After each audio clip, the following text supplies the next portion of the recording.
Hebreus, capítulo 9.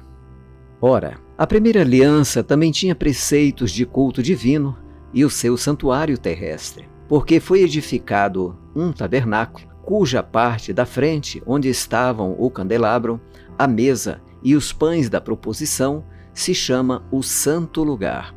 Por trás do segundo véu se encontrava o tabernáculo que se chama o Santo dos Santos, ao qual pertencia um altar de ouro para o incenso e a arca da aliança totalmente coberta de ouro, na qual estava uma de ouro contendo o maná, o bordão de Arão que floresceu e as tábuas da aliança.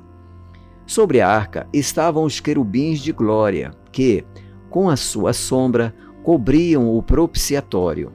Mas dessas coisas não falaremos agora com mais detalhes. Ora, depois que foram feitos todos esses preparativos, os sacerdotes entram continuamente no primeiro tabernáculo para realizar os serviços sagrados, mas, no segundo, o sumo sacerdote entra sozinho uma vez por ano, não sem sangue, que oferece por si e pelos pecados de ignorância do povo. Com isto, o Espírito Santo quer dar a entender que o caminho do santuário ainda não se manifestou, enquanto o primeiro tabernáculo continua erguido. Isso é uma parábola para a época presente, na qual se oferecem dons e sacrifícios, embora estes, no que diz respeito à consciência, sejam ineficáveis para aperfeiçoar aquele que presta culto, pois não passam de ordenanças da carne, baseadas somente em comidas, bebidas e diversas cerimônias de purificação impostas até o tempo oportuno de reforma.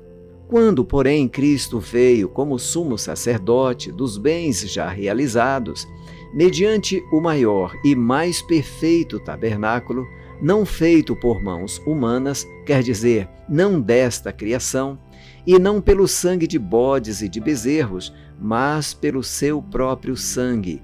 Ele entrou no santuário uma vez por todas e obteve uma eterna redenção.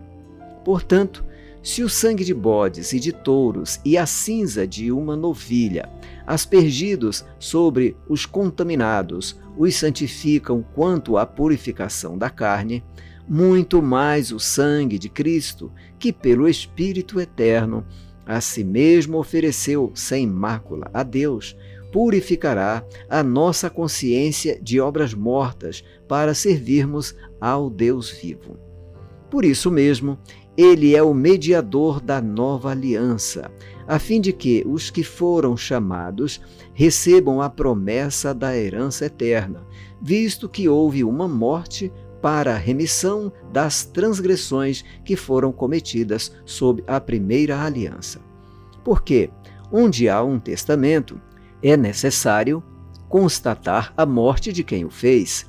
Sim, porque um testamento só é confirmado depois da morte de quem o fez, pois de maneira nenhuma um testamento tem força de lei enquanto vive quem o fez. Por isso, nem a primeira aliança foi estabelecida sem sangue, porque, havendo Moisés proclamado a todo o povo ambos os mandamentos conforme a lei, pegou o sangue dos bezerros e dos bodes com água, lã tingida de escarlate e hisopo, e aspergiu não só o próprio livro, como também todo o povo, dizendo: Este é o sangue da aliança que Deus ordenou para vocês. Igualmente também aspergiu com sangue o tabernáculo e todos os utensílios do serviço sagrado. De fato, segundo a lei, quase todas as coisas são purificadas com sangue, e sem derramamento de sangue não há remissão.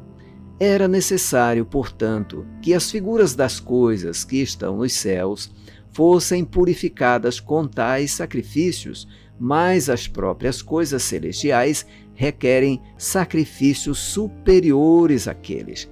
Porque Cristo não entrou em santuário feito por mãos humanas, figura do verdadeiro santuário, porém no próprio céu, para comparecer agora por nós diante de Deus. Ele não entrou para oferecer a si mesmo muitas vezes, como o sumo sacerdote entra todos os anos no Santo dos Santos com sangue alheio.